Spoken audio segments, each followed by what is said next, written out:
A young girl from rural Tennessee disappeared in December 2008, along with her boyfriend and her own father. The small town whispered about runaway lovers and family disputes, but nobody suspected murder. The case went cold, filed away with hundreds of other missing persons reports across America.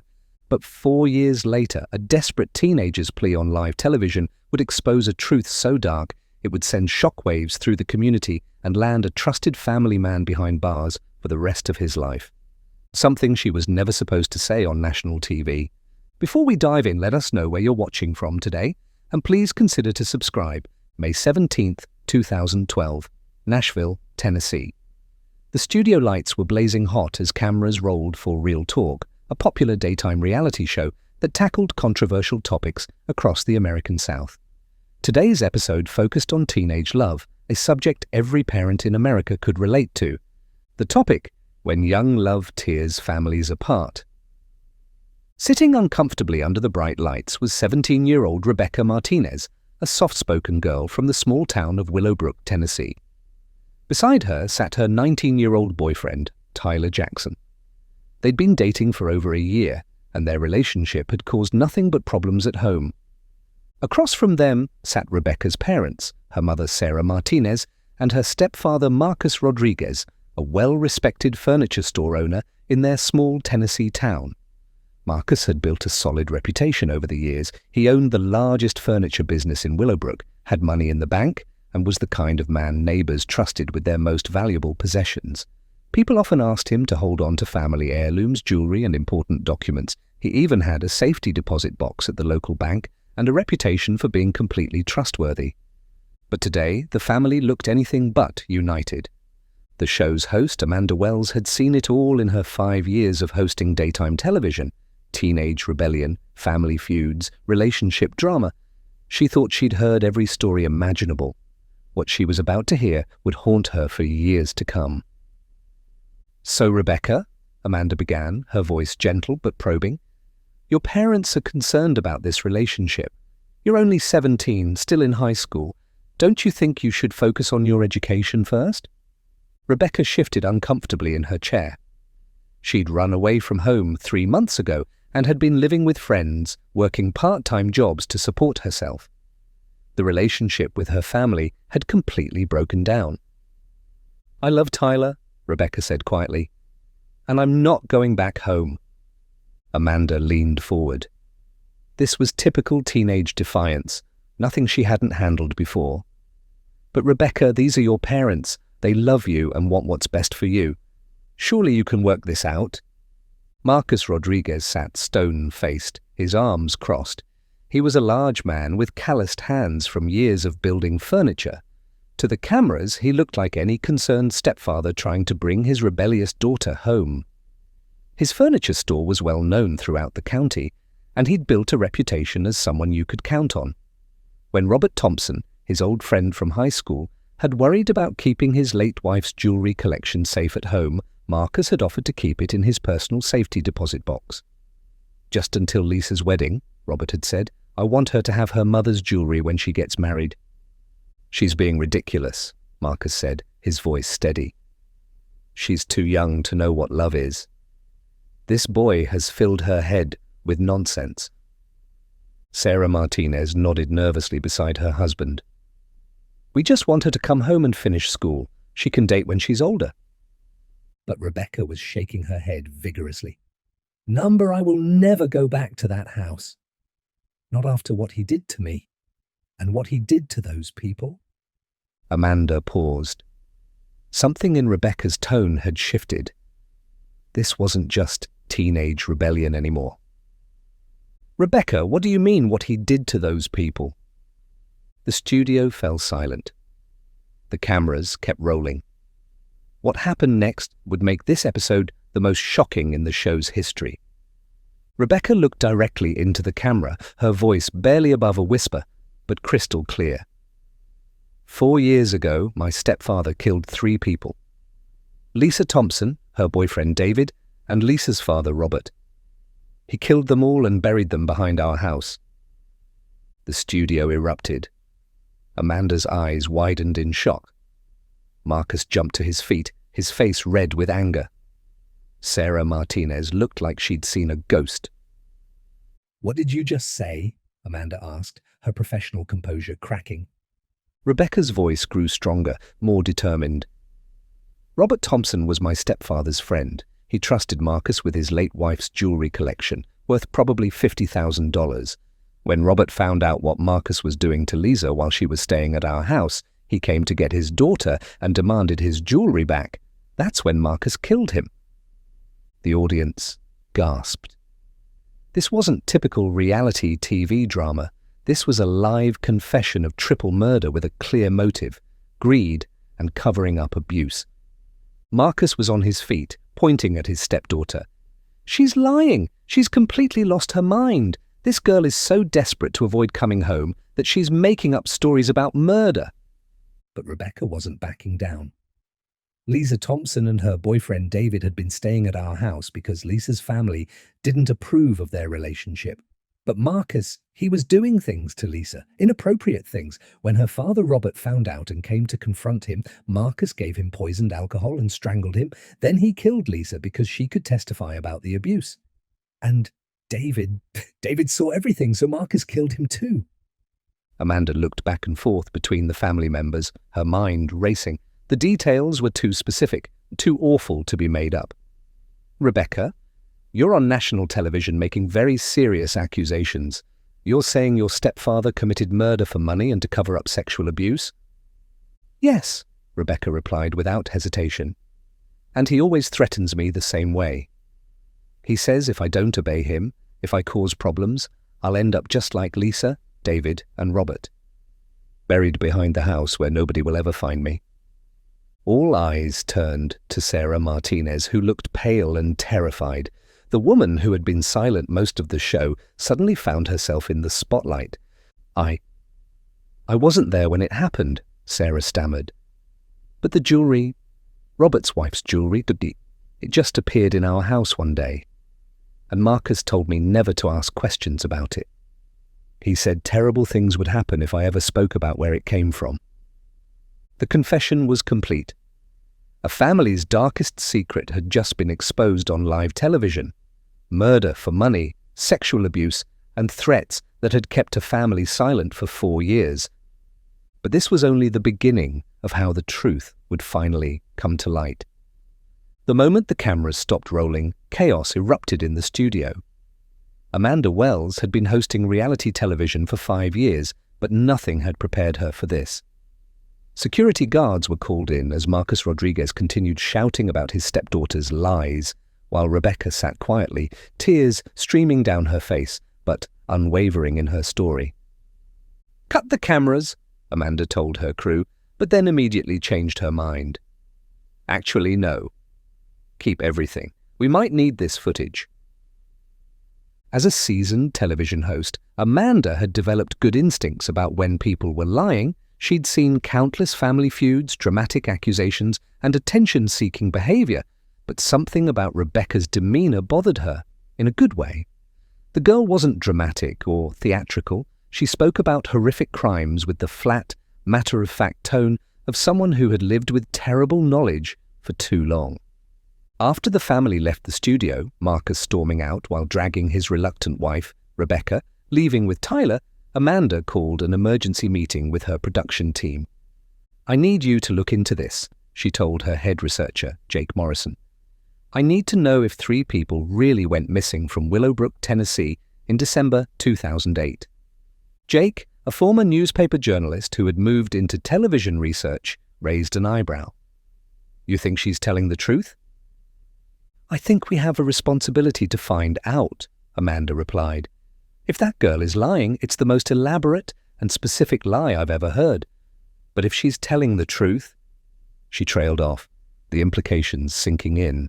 Jake drove the 2 hours from Nashville to Willowbrook the next morning. It was the kind of small Tennessee town where everybody knew everybody else's business, or thought they did. The main street consisted of a diner, a gas station, a small grocery store, and Rodriguez Furniture, a surprisingly large showroom for such a small town. Jake started at the diner, ordering coffee and striking up conversations with locals. It didn't take long to get people talking. "Oh yeah, the Thompsons," said Betty Sue, a waitress who'd worked at the diner for 20 years. "Terrible thing what happened to them. Robert and his daughter Lisa just up and vanished one day, along with that boyfriend of hers. December 2008, right before Christmas." "What do people think happened?" Jake asked casually. Betty Sue shrugged. "Most folks figured they ran off. Lisa was wild about that boy and Robert wasn't too happy about it. Different backgrounds, you know. David was from the wrong side of town and Robert had plans for Lisa to marry better. Did anyone file a missing persons report?" "Oh sure, Robert's sister did. She lives over in the next county. But the sheriff back then, he figured they'd just taken off. Happens all the time. Young people running away to get married, taking daddy with them to give his blessing eventually." Jake made notes and asked more questions. By lunchtime, he had confirmed the basic facts. 3 people had indeed gone missing in December 2008. Robert Thompson, 45, a widower who worked at the local auto parts store. His daughter, Lisa Thompson, 19, who had been working part-time at the local grocery store. And David Martinez, 20, who had been employed at Rodriguez Furniture. The connection to Marcus Rodriguez was real. Jake's next stop was the sheriff's office. Sheriff William Hayes had been elected just 2 years earlier, taking over from the previous sheriff who had retired. Hayes was young, ambitious, and unlike his predecessor, he believed in following up on cold cases. 3 missing persons, December 2008, Hayes said, pulling out a thin file. "Previous sheriff wrote them off as voluntary disappearances, but I've always wondered about this case." "Why?" Jake asked. Hayes pointed to details in the file. Robert Thompson was a careful man, steady job, never missed work, paid his bills on time. His sister says he would never just disappear without telling someone. And here's the thing that always bothered me. Robert had just made a big withdrawal from his savings account 2 weeks before he disappeared. Cleaned out everything he had, about $30,000 cash. Jake felt his pulse quicken. Any idea what the money was for? His sister said he was planning to buy Lisa a house as a wedding present if she married this David kid. But Robert was also known to be very cautious about keeping valuables at home. Word was, he had given his late wife's jewelry collection to someone for safekeeping. "Do you know who?" Sheriff Hayes looked directly at Jake. "Marcus Rodriguez." Robert trusted him completely. They'd been friends since high school. The pieces were falling into place exactly as Rebecca had described. Jake spent the rest of the day gathering more information. He spoke to Robert's sister, who lived in the next county. She confirmed that Robert had been increasingly worried about Lisa in the weeks before the disappearance. "He called me 2 days before they vanished," she told Jake. He was angry, really angry. He said Lisa was staying at the Rodriguez house because she and David wanted to get married, but something wasn't right. He said Marcus was not the man we thought he was, and that he was going to get Lisa out of there and take back what was his. Jake also tracked down former employees of Rodriguez Furniture. One older man who had worked there until 2009 provided a crucial detail. "David was a good kid," the man said, hardworking, honest. But around December 2008, something changed. Marcus started keeping David working late, alone in the workshop. And David seemed scared of something. I asked him about it once, and he just said, "Mr. Rodriguez has been acting strange lately, and I'm worried about Lisa." "Did you see David after December 2008? "No, sir. Marcus told everyone that David had quit without notice and taken off with his girlfriend. Said young love makes people do crazy things." By evening, Jake had enough. He drove back to Nashville with a file full of notes and a growing certainty that Rebecca Martinez had told the truth on national television. The next morning, he presented his findings to Amanda and the production team. 3 people really did disappear in December 2008, he reported. The timeline matches exactly with what Rebecca said. Robert Thompson had withdrawn his life savings and was planning to confront Marcus Rodriguez about his daughter's treatment. David Martinez, who worked for Rodriguez, was the last person seen with Lisa Thompson. And here's the kicker. Robert had given Marcus his late wife's jewelry collection for safekeeping, worth an estimated $50,000 to $60,000. Amanda stared at the research file. So Rebecca's story checks out. Every detail, Jake confirmed. The question now is, what do we do with this information? The decision was made quickly. Instead of airing the episode immediately as planned, they would hold it and contact the Tennessee Bureau of Investigation. If Rebecca's accusations were true, this wasn't just a family drama anymore. It was evidence in a triple homicide. Amanda Wells made the most difficult decision of her television career. After consulting with the show's legal team and the network executives, she decided to air the episode, but not before contacting the Tennessee Bureau of Investigation. "We have a responsibility to the public," she told her team. "If Rebecca is telling the truth, a killer has been walking free for 4 years, but we also have a responsibility to not interfere with a potential investigation." The compromise was elegant and ethical. They would provide all raw footage to law enforcement immediately, but would also air the episode 10 days later, giving investigators time to begin their work while ensuring the public had access to information that could help solve a cold case. On May 28, 2012, the episode titled "When Young Love Tears Families Apart" aired to an audience of 2.3 million viewers across the southeastern United States. What started as a routine family counseling session became the most watched episode in the show's history. Social media exploded within minutes of the broadcast. Real Talk Murder began trending on Twitter. Facebook groups formed to discuss the case. Local news stations in Tennessee picked up the story immediately. But the most important viewer was someone no one expected. Margaret Thompson, Robert's sister, was watching from her home in Cookeville, Tennessee. She had been following the case of her missing brother for 4 years, never believing he had simply run away. When she saw Rebecca's accusations on television, everything clicked into place. The next morning, Margaret walked into the Cookeville Police Department with a worn manila folder containing every document related to her brother's disappearance. "I want to file a formal complaint," she told Detective Lisa Parker. "I just watched that TV show and I know that girl is telling the truth about my brother's murder." Detective Parker had already been contacted by the Tennessee Bureau of Investigation about the television episode. The state police were taking Rebecca's accusations seriously, but they needed more evidence to justify a full investigation. Margaret Thompson provided that evidence. "My brother Robert called me 3 days before he disappeared," Margaret told Detective Parker, her voice steady despite her emotion.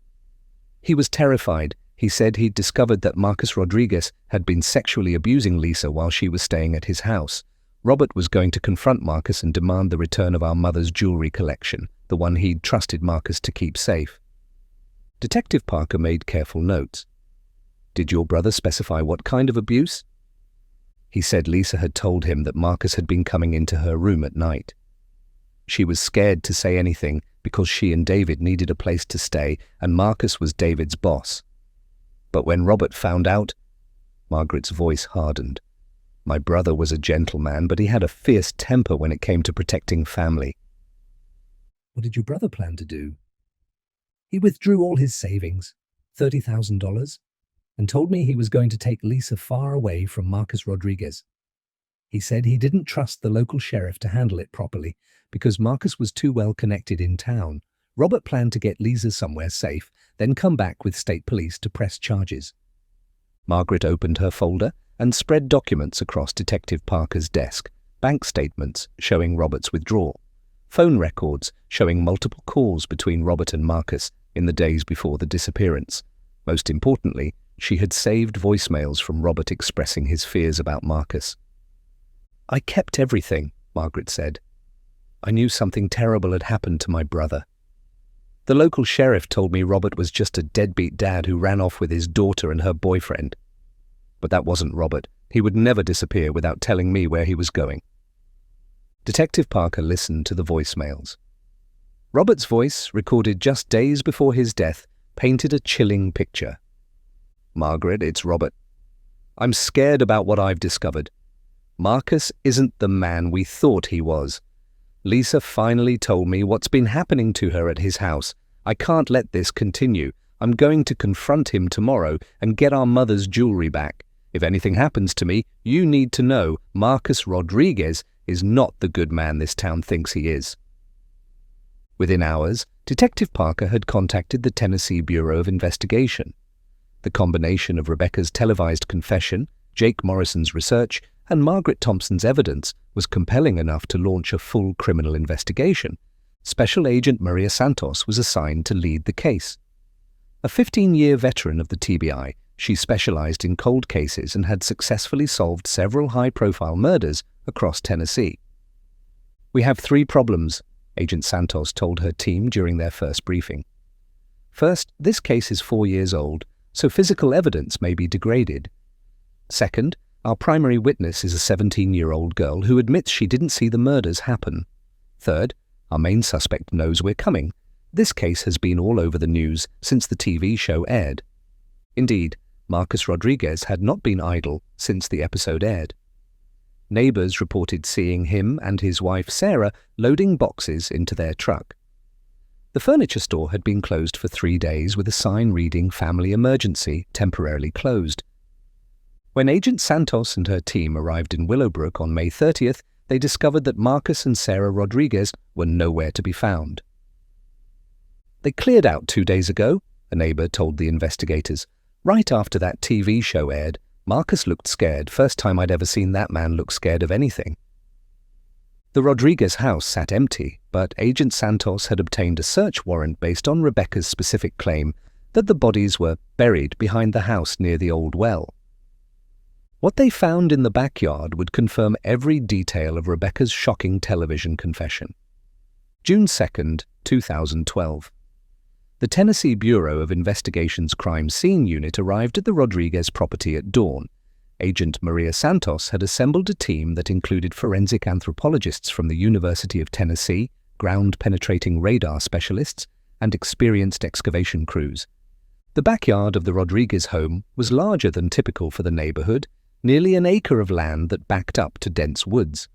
An old stone well sat about 50 yards behind the house, exactly where Rebecca had said it would be. Dr. Jennifer Walsh, the lead forensic anthropologist, began by surveying the area with ground-penetrating radar. The technology could detect soil disturbances and density changes that might indicate buried remains. "We're looking for areas where the soil composition differs from the surrounding ground," Dr. Walsh explained to Agent Santos. "Graves create distinct signatures. The soil that's been dug up and replaced has different compaction and moisture patterns." Within 2 hours, they had identified 3 distinct anomalies in the ground near the well. Each was roughly 6 feet long and 3 feet wide, consistent with grave sites. Agent Santos felt her pulse quicken. 3 anomalies, 3 missing people. The excavation began systematically. Using brushes, small shovels, and meticulous grid techniques, the teams slowly removed layers of Tennessee clay soil. Local news crews had gathered outside the property, held back by police tape, broadcasting live updates to a captivated audience. At 11:47 a.m., Dr. Walsh made the first discovery. "We have bone," she called out, her voice professionally calm despite the magnitude of the moment. Agent Santos approached the excavation site. Partially exposed in the red clay was clearly a human skull. As the team continued their careful work, a complete skeleton emerged, along with remnants of clothing and personal effects. "Male, approximately 40 to 50 years old based on dental wear and bone structure," Dr. Walsh reported.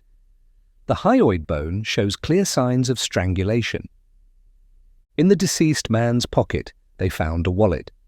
The leather was degraded from 4 years underground, but the plastic driver's license inside was still readable. Robert Thompson. Rebecca had been telling the truth. The second grave yielded the remains of a young woman, approximately 19 to 22 years old. Like Robert Thompson, her hyoid bone showed evidence of strangulation. More importantly, her dental records would later confirm her identity as Lisa Thompson. But it was the third grave that provided the most disturbing evidence. David Martinez, the young man who had worked for Marcus Rodriguez and planned to marry Lisa Thompson, had been buried with his hands still bound behind his back with electrical wire, the same type used in furniture workshops. This suggests he was restrained before being killed, Dr. Walsh noted. Unlike the other 2 victims, David may have been held captive for some time before his death. Agent Santos studied the crime scene. The methodical burial, the isolated location, the systematic disposal of evidence. This wasn't a crime of passion. This was calculated murder with careful planning. As the excavation continued, they found additional evidence that corroborated Rebecca's story.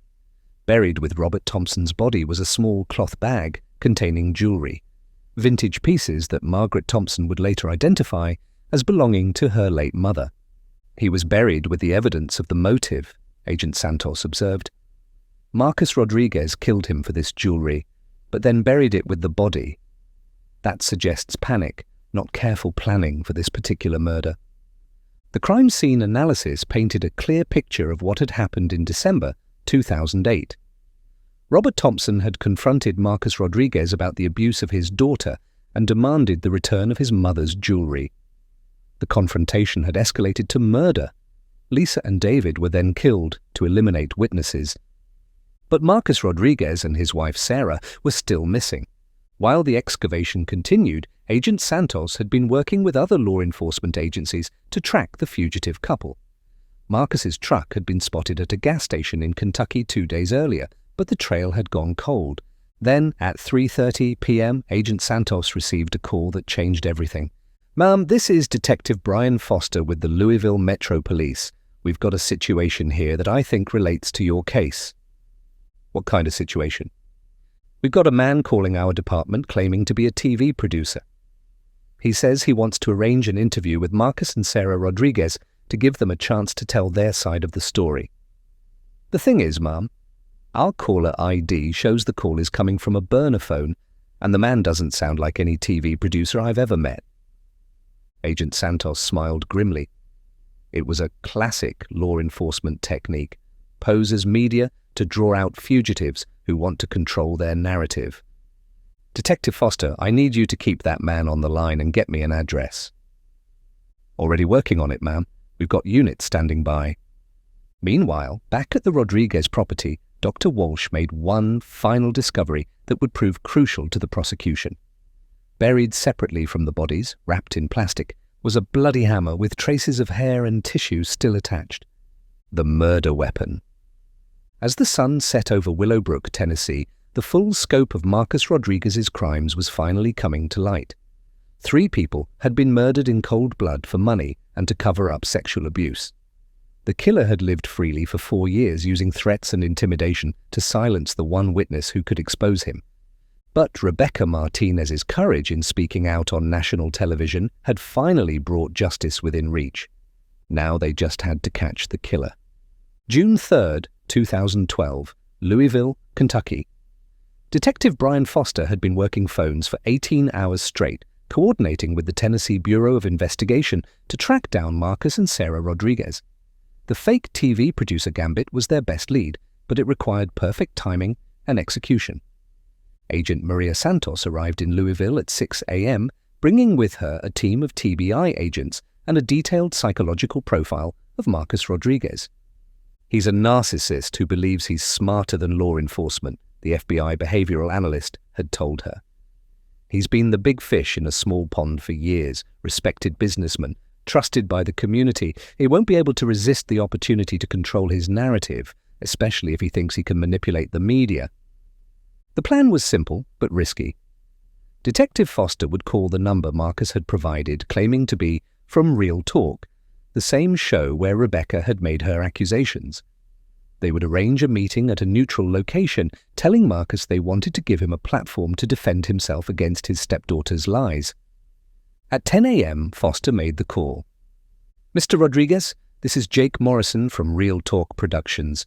We spoke yesterday about giving you an opportunity to respond to the serious allegations made on our show."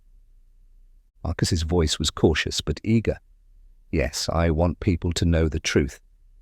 My stepdaughter is troubled. She's been lying about our family for attention." "We understand completely, sir. These types of false accusations can destroy a man's reputation. We'd like to offer you a full segment to tell your side of the story." Agent Santos listened on a parallel line, studying Marcus's speech patterns. He sounded tired and stressed, but there was an underlying arrogance that confirmed the psychological profile. "Where do you want to meet?" Marcus asked. There's a small truck stop just off I-65, about 20 miles south of Louisville, the Bluegrass Travel Plaza. It's quiet, private, perfect for an interview. Can you be there at 2 p.m.? Yes, but I want guarantees that this will air exactly as filmed. No editing to make me look guilty. Absolutely, Mr. Rodriguez. We want the truth to come out just as much as you do. After hanging up, Agent Santos reviewed the operation with her team. They had 4 hours to position undercover agents throughout the truck stop, set up surveillance equipment, and coordinate with local SWAT teams. At 1:45 p.m., Marcus Rodriguez pulled into the Bluegrass Travel Plaza, driving a rusted pickup truck with Kentucky plates. Sarah Rodriguez sat in the passenger seat, looking nervous and exhausted.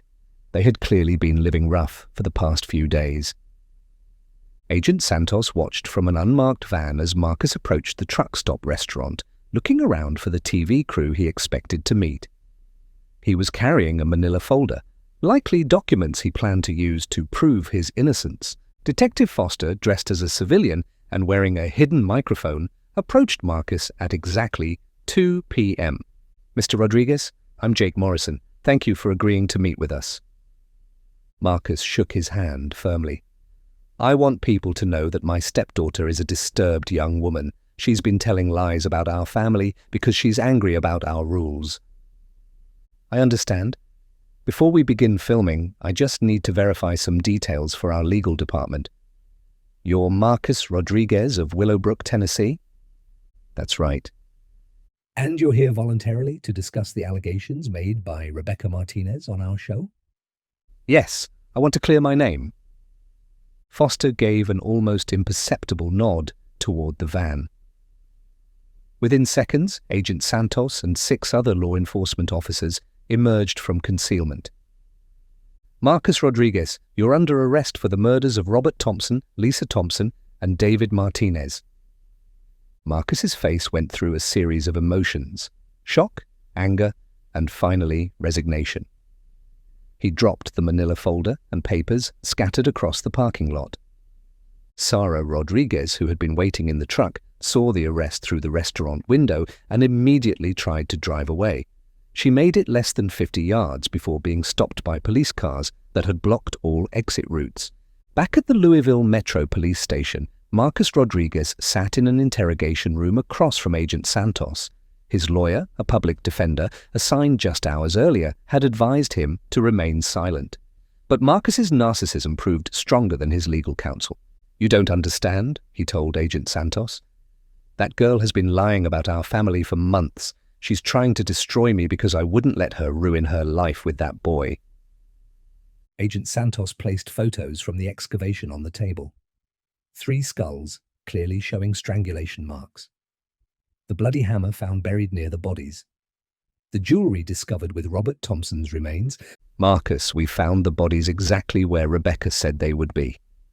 We found your victims buried behind your house, strangled with rope, just like she described on television. Marcus stared at the photos for a long moment. When he looked up, something had broken inside him. Robert was going to ruin everything, he said quietly. He came to my house screaming about Lisa, threatening to go to the police, demanding I give him back his mother's jewelry. He was going to destroy my reputation, my business, everything I'd built. So you killed him? I gave him a drink to calm him down. I put some sleeping pills in it just to make him relax so we could talk reasonably.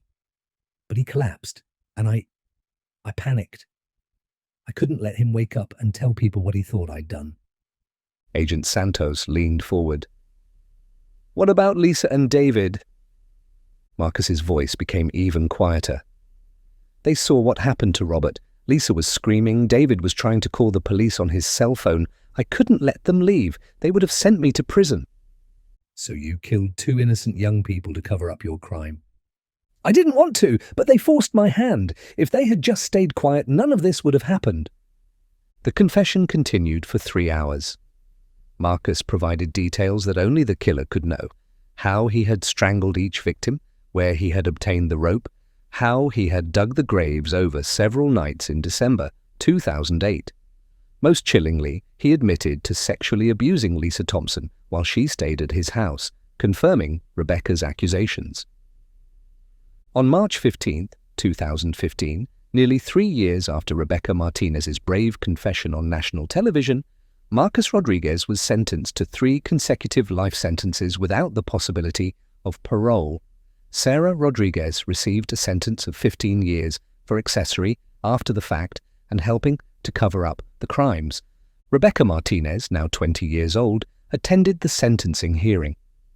She had spent the intervening years in therapy, working to overcome the trauma of living with a killer and the courage it had taken to expose him. "I want people to know that speaking the truth is never wrong," she said in a statement to the court. "For 4 years, I lived in fear of what would happen if I told anyone what I knew. But staying silent wouldn't have brought Lisa, David, and Robert back to life. At least now their families have answers." The case became a landmark example of how media can sometimes serve justice. The Real Talk episode that exposed Marcus Rodriguez's crimes was studied in journalism schools and law enforcement academies as an example of responsible reporting that helped solve a cold case. Amanda Wells, the show's host, later said, "In 15 years of television, nothing has ever affected me like Rebecca's courage that day. She knew that speaking out could put her own life in danger, but she did it anyway because it was the right thing to do." The Rodriguez house in Willowbrook was demolished 6 months after the trial. The town erected a small memorial garden in its place, honoring the memory of Robert, Lisa, and David Thompson Martinez. Rebecca Martinez married Tyler Jackson in 2016. They moved far from Tennessee, starting new lives away from the shadows of the past.